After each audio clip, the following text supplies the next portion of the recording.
আসসালামু আলাইকুম। ক্রিকেট বোর্ডের পরিচালক নাজমুল ইসলাম, নাজমুল হোসেন, আপনারা জানেন যে তিনি এখন অনেক আলোচিত একজন ব্যক্তিত্ব। তার পক্ষে সারা দেশের মানুষ এবং বিপক্ষেও আছে অবশ্যই। বিপক্ষে কারা আছে সেটা নিয়েই মূলত আজকের এই আলোচনা। আমরা এমন একটা দেশে বাস করি, এই দেশে আপনি যদি সৎ থাকতে চান, আপনি যদি আসলেই ভালো কিছু করতে চান, এই সিস্টেমটা এমন ভাবে তৈরি করে দেয়া আছে, এখানে আপনি বেশি দূর আগাতে পারবেন না।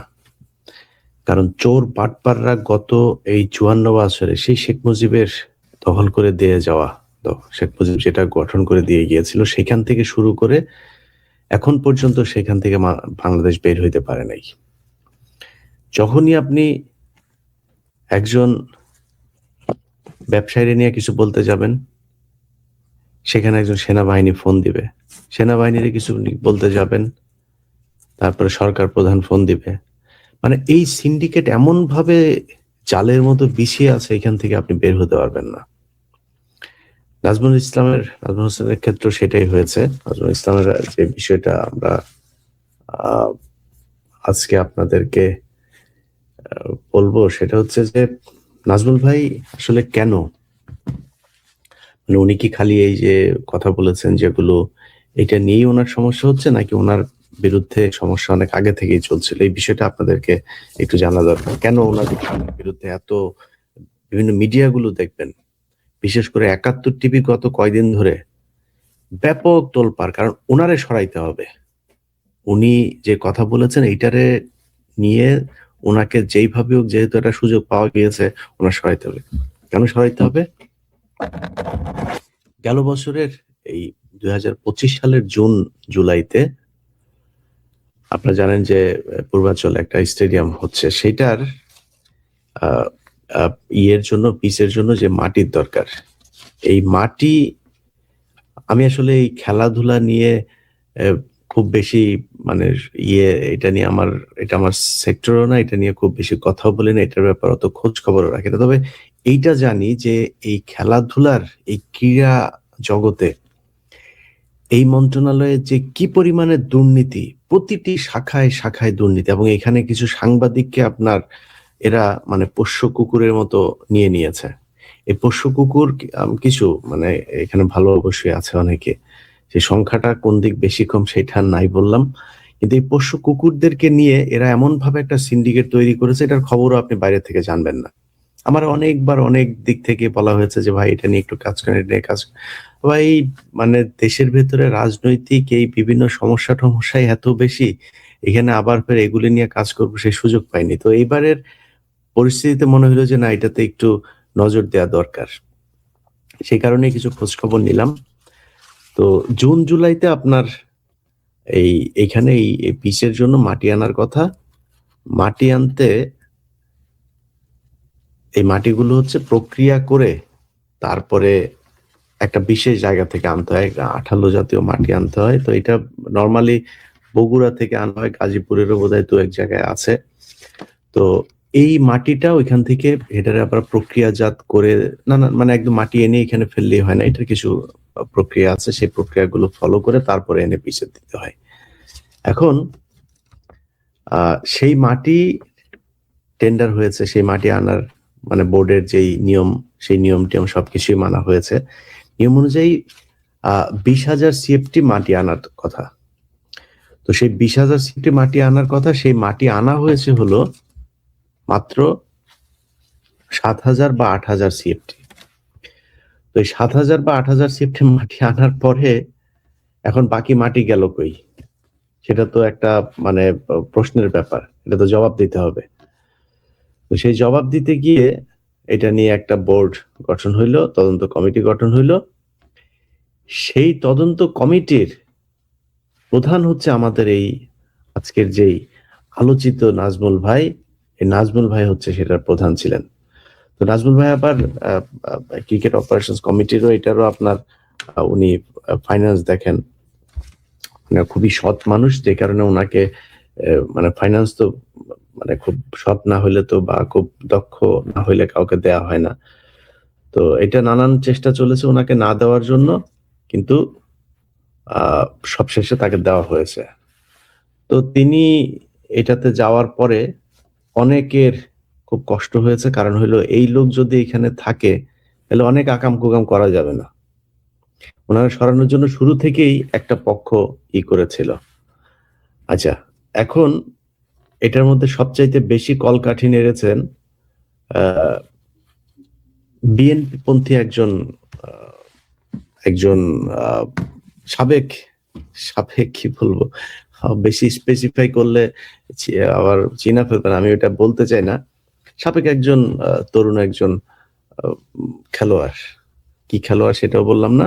তিনি বিএনপির সামনে অনেকেই মনে করছেন যে তিনি নিজেও বলে বেড়ান যে তিনি ক্রীড়ামন্ত্রী হবেন। এবং এখন পর্যন্ত মাঠে যে অবস্থান তার, সে ক্রীড়ামন্ত্রী না হইলে মানে বিএনপি যদি ক্ষমতায় আসে, এটা হওয়ার চান্স আছে। তো তিনি পেছন থেকে কলকাঠি নাড়ছেন। আমি ওই বড় ভাইকে বলব যে, "ভাই, আপনাকে সম্মান রেখেই বলছি যে এইসব আ ঝাউরামি কইরেন না। এখান থেকে এই ঝামেলা-টামেলা থেকে সইরা যায়েন। নাইলে পরবর্তীতে আবার এগুলো প্রমাণ হইলে আবার নাম-টাম শুদ্ধ চলে আসবে। এবং আপনিও সরে যাবেন, ওই যে পাপ্পুরেও এখান থেকে শয়তানি করতে না করবেন।" আচ্ছা, এখন এই তদন্ত, এটা কিন্তু সিআইডি করেছেন। সিআইডিও কিন্তু এই তদন্তটা করেছেন। তো বোর্ডের তখনকার এই মাটি কাটার সাথে সংযুক্ত ছিল হচ্ছে মাহবুব আনাম। ইনি হচ্ছে পরিচালক একজন। আরেকটা হচ্ছে আ আ আচ্ছা, মাহবুব আনাম ছিল পরিচালক এবং তিনি গ্রাউন্ডস কমিটিরও চেয়ারম্যান ছিলেন। তো যেহেতু গ্রাউন্ডস কমিটির চেয়ারম্যান, তিনি বিভিন্ন গ্রাউন্ডস এর এই পিচ-টিচ মাঠের বিভিন্ন কাজটা, এটা বিশাল বড় দায়িত্ব। আরেকজন আছে পরিচালক, তার নাম হচ্ছে ফাহিম সিনহা। আপনারা ক্রিকেট তো বাংলাদেশে অনেক জনপ্রিয় খেলা, যেহেতু এটা আপনারা জানেন। সো এই মাহবুব আনাম এবং ফাহিম সিনহা, এই ২ চোর মিলা, ফাহিম সিনহা হইলো তখনকার ছিল আপনার ফাইন্যান্স কমিটির চেয়ারম্যান। অর্থাৎ নাজমুল ভাই এখন যেই পদে, ফাহিম সিনহা ছিল সেই পদে। তো চোরেরে সরায় নাজমুল ভাইরে এখানে বসিয়েছে, এটা তিনি নিতে পারেন নাই। এটাও তার একটা ক্ষোভ আছে। আর ওই যে গ্রাউন্ডস কমিটির আপনার চেয়ারম্যান মাহবুব আনাম, এরা মিলে যে ওই যে পিচের যে মাটি চুরি করেছেন, এই মাটি চুরি তো ধরা পড়ে যাবে এখন। যেই কারণে নাজমুলরা এখানে কোনোভাবে রাখলে এরপরে আরো অনেক কিছু আছে। আপনাদেরকে আমি গত লাইভে ছোট করে বলেছিলাম, যেহেতু আমার কাছে এখন পর্যন্ত এই ডাটাগুলো সব আসে নাই, তবে চলে আসবে। আ তারা ডাব খেয়েছে, একেক ডাবের দাম ধরেছে ৳১৮,০০০। আগের যারা এই বোর্ডে ছিল। তারপরে ৳৪,০০০ মাইক্রোবাসের ভাড়া দিয়ে ধরেছে ৳১৬,০০০। এগুলি নাকি ছোটখাটো। আমার বলল যে, "ভাই, এটা খুব ছোটখাটো। আরো বড় সে বালিশকান্ডের মতো ঘটনাও নাকি বিসিবিতে আছে, যেগুলো এখানে এর আগে হয়েছে।" তো এই চুরিগুলো তারা করেছে এবং সেই চুরিগুলো নিয়ে একের পর এক নাজমুল ভাইকে যদি এখানে এইটার তদন্তের দায়িত্ব দেয়া হয়, এখান থেকে বের হবে না। আচ্ছা, এখন এই যে আপনার করা হইলো, আ সিআইডি তে যেটা তদন্ত করা হইলো, এই তদন্ত রিপোর্ট কিন্তু বের হয়ে গিয়েছে। আরো মানে কমপ্লিট হয়ে গিয়েছে আরো ১০ দিন আগে। সেই তদন্ত রিপোর্ট করেছেন সিআইডির একজন স্পেশাল এসপি আছেন, এডিশনাল এসপি। আ তো উনি, আ উনার নাম হচ্ছে ডক্টর রুহুল আমিন। তো ডক্টর রুহুল আমিন, উনার সম্পর্কে আমি যতটুকু জানি, তিনি খুবই সৎ একটা মানুষ। খুবই মানে তিনার পুলিশ ডিপার্টমেন্টে তার আ প্রচন্ড সুনাম আছেন এবং এই যে সাস্টামো-টাস্টামো, চুরি বাটপারি, এগুলো তিনি, আমি যতটুকু তার ব্যাপারে জেনেছি, আমি একদম 100% বলতে পারব না, বাট আমার জানা মতে তিনি খুব ভালো মানুষ। এই ডক্টর রুহুল আমিন ভাই আপনার, উনি এই তদন্তটা করেছেন। উনি কিন্তু এই তদন্ত রিপোর্ট জমা দিয়ে দিয়েছেন। কিন্তু সেই তদন্ত রিপোর্ট বের হচ্ছে না। এটা নিয়ে অ্যাকশনে যাওয়ার কথা। কিন্তু সেই রিপোর্ট বের হচ্ছে না।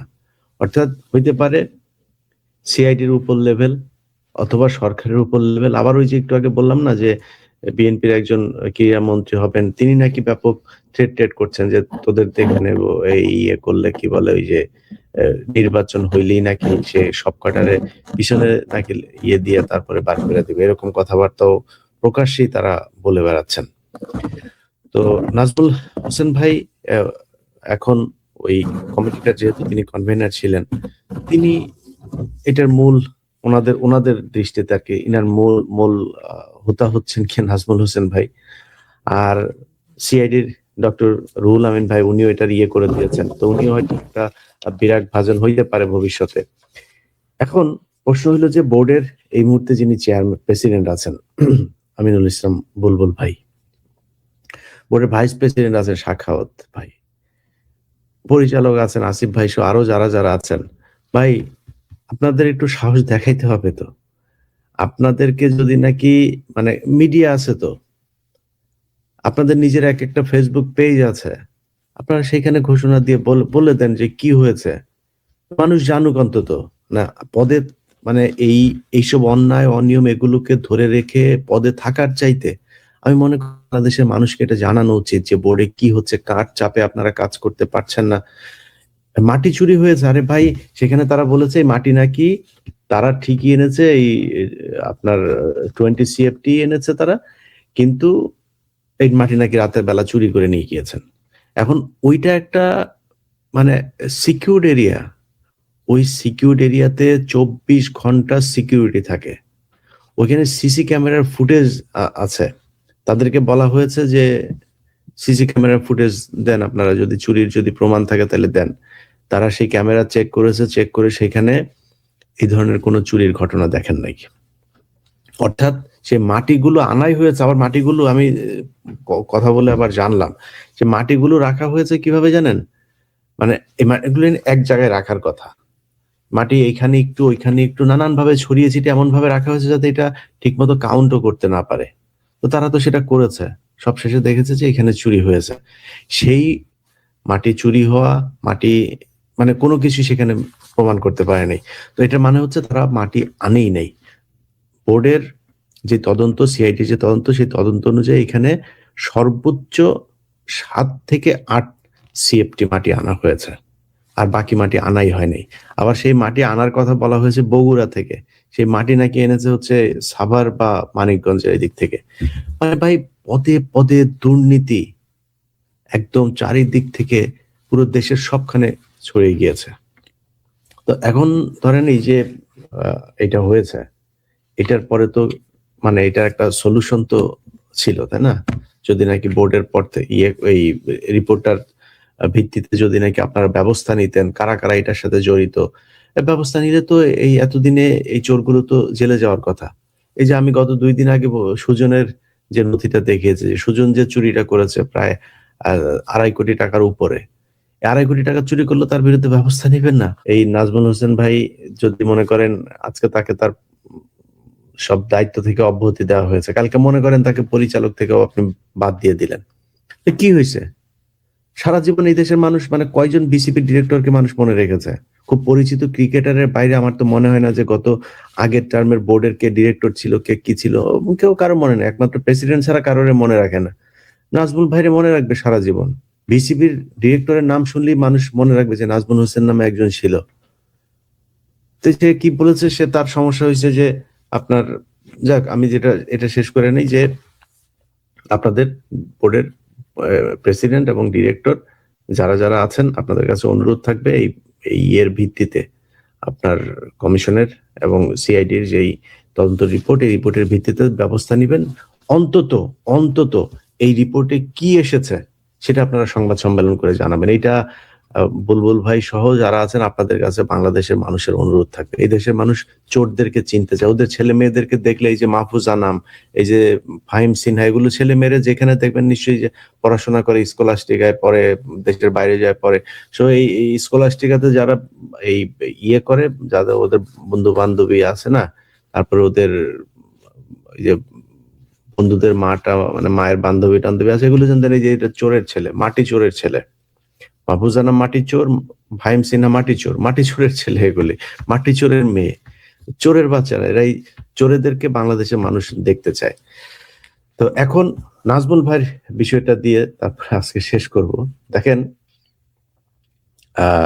নাজমুল ইসলাম ভাই যে কাজটা করেছেন, নাজমুল ইসলাম ভাইয়ের একটা বক্তব্য দিয়েছেন তিনি, যে ক্রিকেটাররা করেছেন মানে ক্রিকেটাররা যে দাবিটা তুলেছেন মানে উনি যে পরিস্থিতিতে আছে এটা আমি কিছুটা অ্যাজিউম করতে পারি।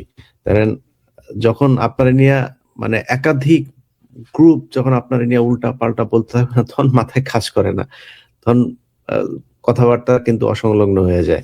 এখন ওনারে নিয়ে যে পরিমাণে প্লেয়ার এই যে মিডিয়া গুলো, বিশেষ করে ৭১ টিভির কালকে একটা দেখলাম, একটা শিরোনাম দেখলাম, ছি সাংবাদিকতা দেখেন, একটা ন্যাশনাল টেলিভিশন, ছি এত কিছুর পরেও পদত্যাগ করলেন না।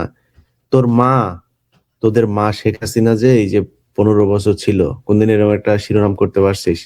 তোর বাপেরা চোর, তোর বাপ এই যে ফাহিম সিনহা চোর, এই যে পাপন চোর ছিল, তোর আকরাম খানও চোর ছিল, এর আগের গুলো যে চুরি করলে যে তোর সুজন বাপ চোর ছিল, চোরদের নিয়ে কোনোদিন একটা এরকম শিরোনাম দিতে পারছিস? টাকা দিয়া যদি করা হয় তো তোর বাড়ির মহিলাদেরকে দৌলত দিয়া নিয়ে দিয়ায়, দেশের ক্ষতি হবে না। তোর মার নিচতলায় সমস্যা হবে, দেশের ক্ষতি হবে না। তুই তোর মারে তোর বোনেদেরকে নিয়ে দৌলত দিয়া দিয়ায়। এগুলির নাম সাংবাদিকতা? চুরি করে পুরো দেশটা হয়ে গেল, কোনো কথা বলতে পারিস না, এখন নাজমুল ইসলাম ভাইয়ের পিছনে লাগছিস। এই হলো তাদের ইয়ে। এখন এই পুরো সিন্ডিকেটটা উনি একটা কথা বলেছেন। কেন বলেছেন? ক্রিকেটাররা ইন্ডিয়াতে বিশ্বকাপ খেলতে না গেলে ওনাদেরকে ক্ষতিপূরণ দিতে হবে। কত মামা বাড়ির আবদার চিন্তা করেন। মানে তোর দেশ তোর না, দেশ খালি বিসিবির, দেশ খালি বাংলাদেশের মানুষের, তোর দেশ না? আচ্ছা, এটার প্রেক্ষিতে গতকালকে আমি খুব অবাক হয়ে শুনলাম, এই যে মেহেদী হাসান মিরাজ, এরা আমার খুব পছন্দের প্লেয়ার একটা, এই লোক কি বলে যে আমরা মানুষ আমাদেরকে গালি দেয়, আমরা তারপরেও তাদের সাথে সেলফি তুলি না। গালি কি তোমার খামাখা দেয়? একজন পড়লে আরো পরের 5 জন মনে হয় লাইন ধরছে উইকেট দেওয়ার জন্য, এমনি দেয়। আফগানিস্তানের সাথে তুমি মিয়া হোয়াইট ওয়াশ হও, তোমার এমনি গালি দেয়। তুমি ধারাবাহিকভাবে বাংলাদেশের ক্রিকেট, হ্যাঁ বাংলাদেশের ক্রিকেট, আমি এটা স্বীকার করি যে বাংলাদেশের যে কোনো সেক্টরের চাইতে ক্রিকেট অনেক ভালো করেছে। কিন্তু তোমার পিছনে যে পরিমাণে মানে তেল দেয়া হয়, এই পরিমাণে তেল, বেতন, খরচ, সুযোগ সুবিধা বাংলাদেশের কোন সেক্টরের কাদেরকে দেওয়া হয়? উনি বলে কি, উনি এত করেও মানুষের সাথে সেলফি তুলতে বলছে কে? সেলফি আমরা তুলি না, আমরা জানি না? আমাদের সাথে মানুষ সেলফি তুলতে আসে না? তো সেলফি তুলতে আসে, এটা কি তোমার পয়সা নেয় নাকি? পয়সা চায়? তোমার ভালোবাসা দিয়ে একটা মানুষ সেলফি তুলতে চায়, কোটা দিয়ে দিছে। সে বলেছে তার সেলফি তুলতে আসে, সে তোমার সেলফি তুলে ভাই, বাংলাদেশের মানুষ মেহেদী হাসান মিরাজের দেখলে পিছন দিয়ে একটা দিয়ে দিয়েন, হ্যাঁ?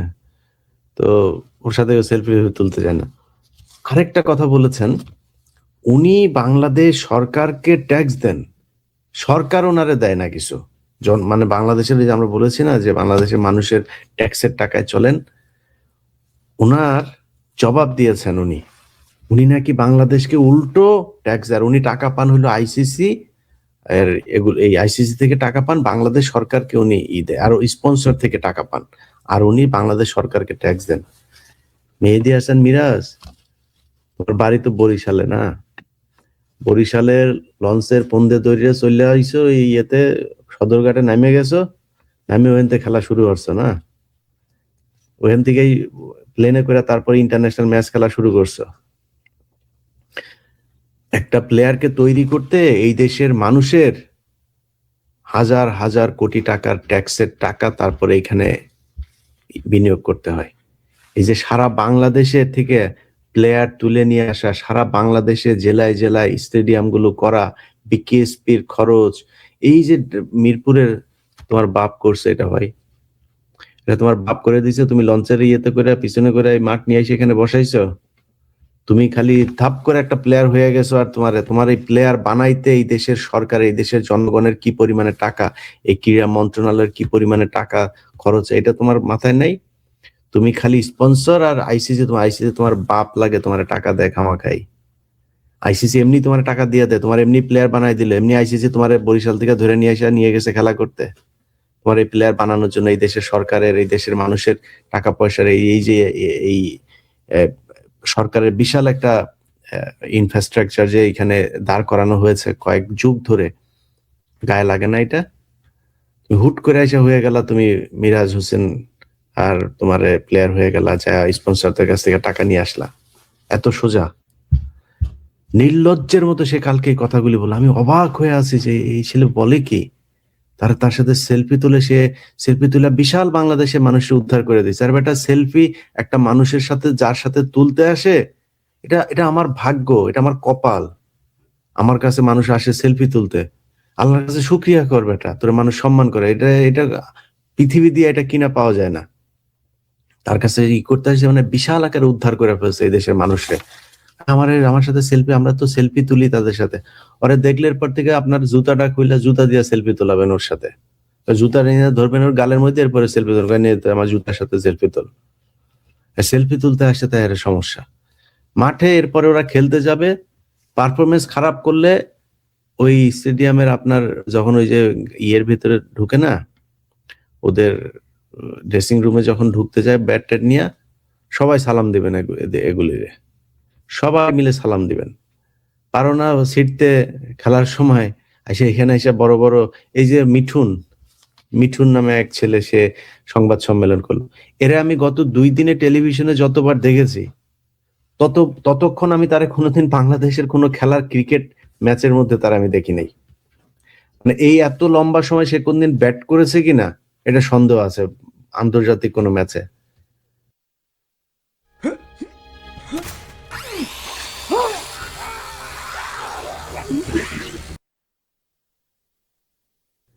হে বিশাল বড় মাস্তান। যারা খেলা করে কই, তৌহিদ হৃদয় কই, ওই তাসকিন কই, মুস্তাফিজ নিয়ে সমস্যা। মুস্তাফিজ নাই, এরা আসছে এখানে সংবাদ সম্মেলন, এরা বিশাল আকারে কোয়াব নেতা আসছে। কোয়াব নেতা সাইজা এরা এই বাংলাদেশের ক্রিকেটের ইয়ে মারার জন্য ধান্দায় আছে।